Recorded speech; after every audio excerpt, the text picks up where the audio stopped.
औज़ुबिल्लाहिमिनश्शैतानिर्रजीम बिस्मिल्लाहिर्रहमानिर्रहीम। अस्सलाम वालेकुम स्टूडेंट्स। तो ये आ गई हमारी MTH 001 की एलिमेंट्री मैथमेटिक्स की असाइनमेंट नंबर 1 फॉल 2023 की। इसकी जो टोटल मार्क्स और 20 हैं और इसकी जो लास्ट सबमिट डेट है वो 13 नवंबर है। तो काइंडली आप तमाम स्टूडेंट्स के टाइम पे सबमिट करवा दीजिएगा। और इसका जो सेक्शन इंचार्ज है इरफानुल्लाह, उनकी ये असाइनमेंट है। तो सिंपली बढ़ते हैं अपनी असाइनमेंट की तरफ। उससे पहले तमाम इंस्ट्रक्शन जो आपको दिए हैं एक बार इनको ज़रूर रीड आउट कर लीजिएगा और इन पे अमल कीजिएगा, ठीक है। उसके बाद सिंपली चलते हैं अपनी असाइनमेंट की तरफ। यह आ गया हमारी असाइनमेंट का क्वेश्चन नंबर 1। साथ साथ मैं आपको सोल्यूशन भी प्रोवाइड करता रहूँगा, लेकिन काइंडली प्लीज़ वीडियो को एंड तक देखिएगा और अपने कॉन्सेप्ट क्लियर कीजिएगा। देखें, क्योंकि अब आपके जो पेपर जो होंगे वो MCQs बेस्ड होंगे। अगर आपके कॉन्सेप्ट क्लियर होंगे तो आप आराम से अपनी असाइनमेंट को सॉल्व भी कर पाएंगे। पेपर सॉल्व करने में भी आपको आसानी होगी।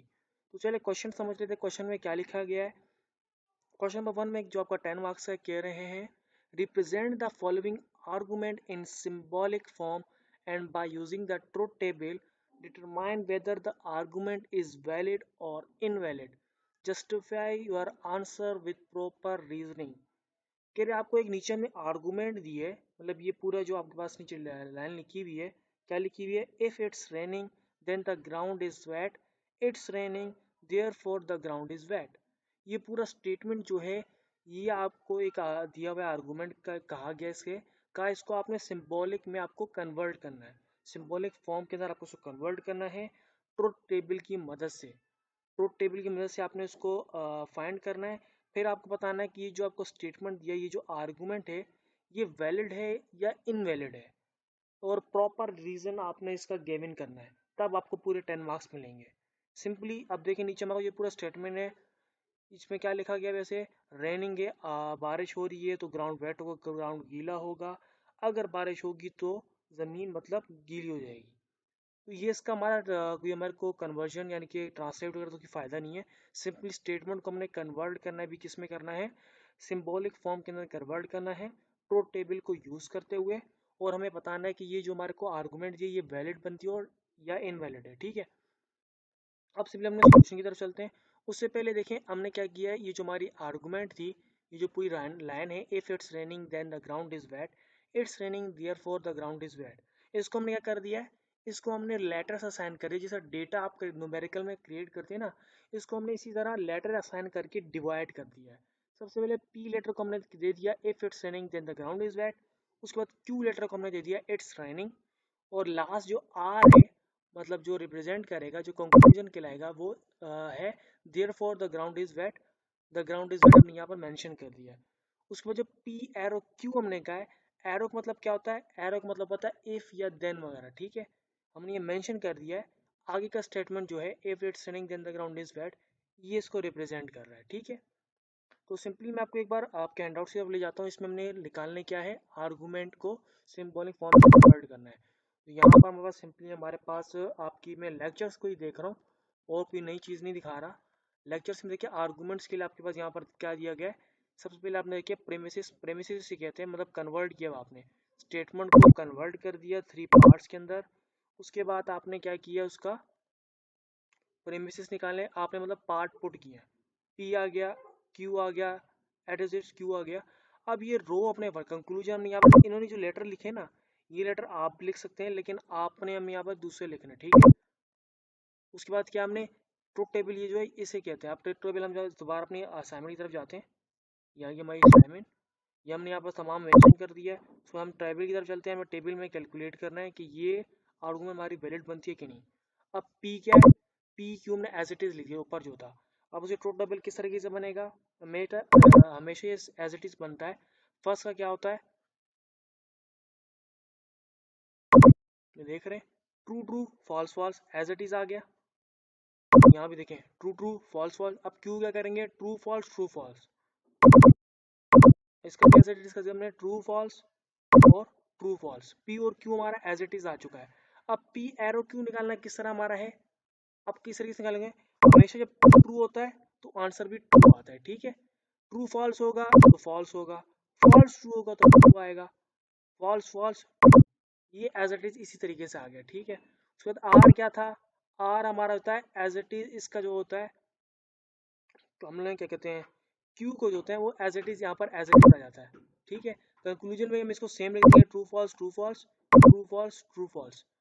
आर रिप्रेजेंट कर रहा है, सी हमारा क्या कंक्लूजन है। अब हमें क्या करना है, वैलिड है क्या नहीं कैसे फाइंड करेंगे।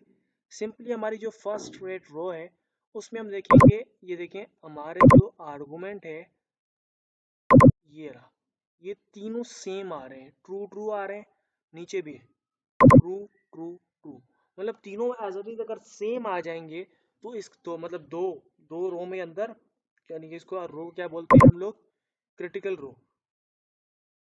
जब ये हमारी, अब देखें मैं आपको एक्शन दोबारा लेके जाता हूँ। अब ये देखें ये हमारी जो क्रिटिकल रो है ये सिंगल सेम तो आ रही है लेकिन एक है, दूसरी फिर यहाँ पर आ रही है, इसका मतलब है ये जो हमारी जो स्टेटमेंट है ये वैलिड कहलाएगा। क्यों, हमारा स्टेटमेंट वैसे भी दो कैटेगरीज के अंदर है ना। जैसे कि अगर आप देखें, मैं आपको दोबारा दिखाता हूँ, ये देखें if it's raining then the ground is wet, यहाँ पर एक स्टेटमेंट क्लोज हो गया। ठीक है, नेक्स्ट क्या है, it's raining therefore the ground is wet, दोबारा कह रहे हैं इट्स रेनिंग देयरफॉर, मतलब सेम ही, मतलब दोनों का सेम ही है लेकिन दो अलग स्टेटमेंट है। तो हमारे पास नीचे तो दो बन रहे हैं क्रिटिकल, तो यहाँ पर क्रिएट भी हो रही है, ट्रू ट्रू ट्रू, और ये भी 3 बार ट्रू, मतलब क्रिएट हो रही है ना। इसको मैं एक काम करता हूँ हाईलाइट कर देता हूँ, आपको एक आइडिया हो जाए। ये देखें और ये देखें,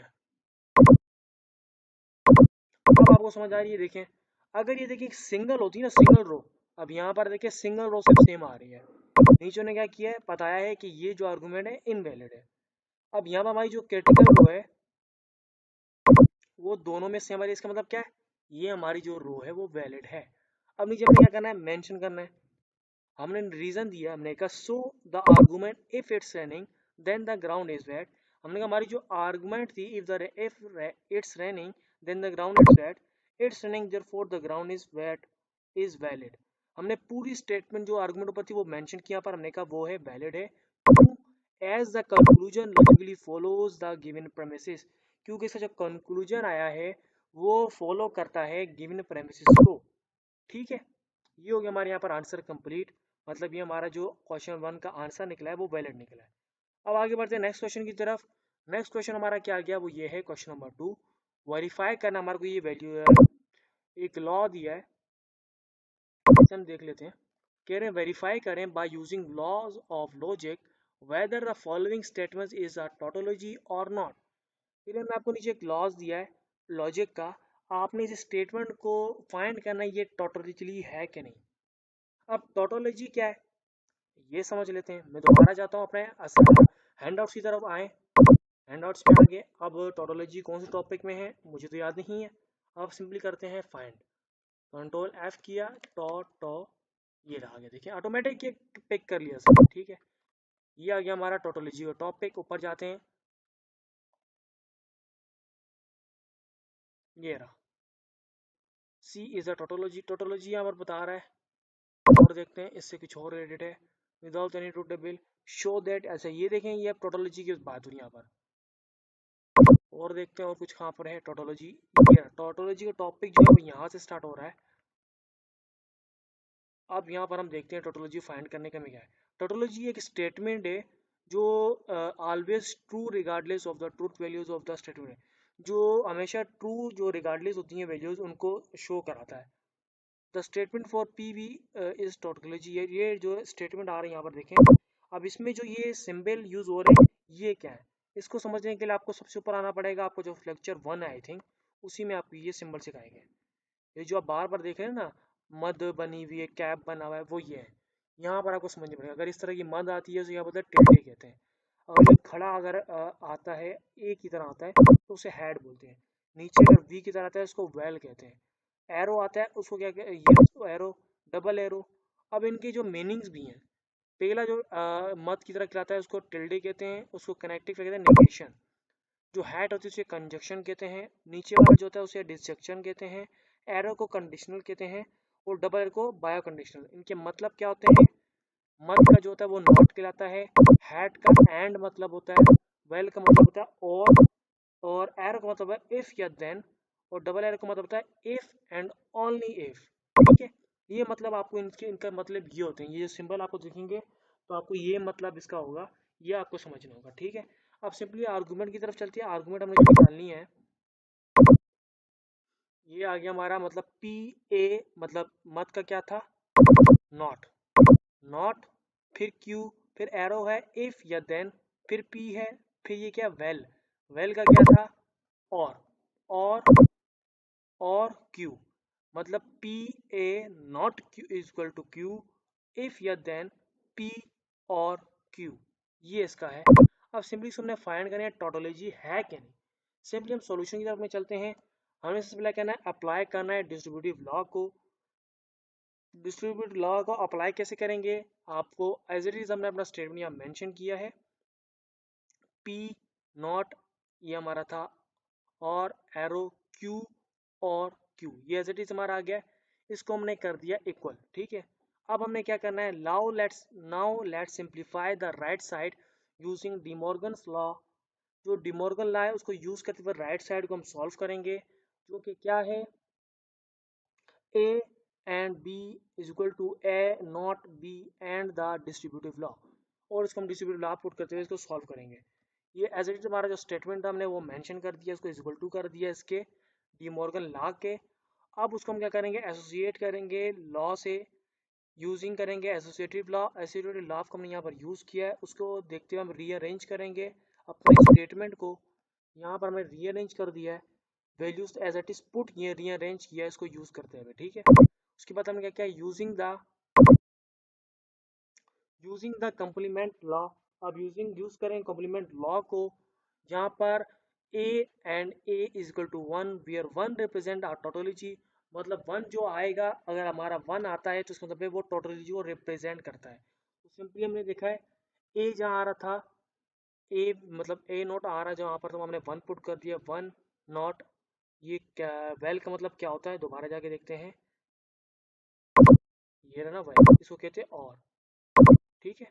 और Q इज इक्वल टू 1 और Q इज इक्वल टू 1, मतलब ये रिप्रेजेंट कर रहा है 1 को।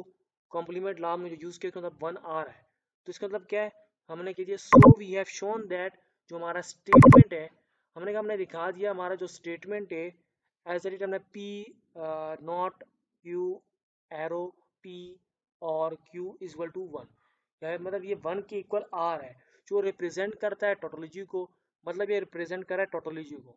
देयरफॉर जो हमारी स्टेटमेंट है ये टोटोलॉजी है, ठीक है।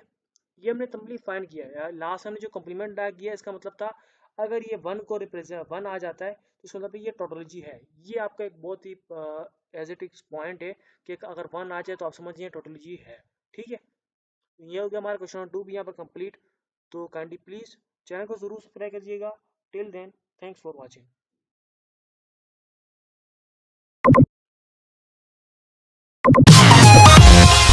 Subscribe now and press the bell icon. Never miss an update.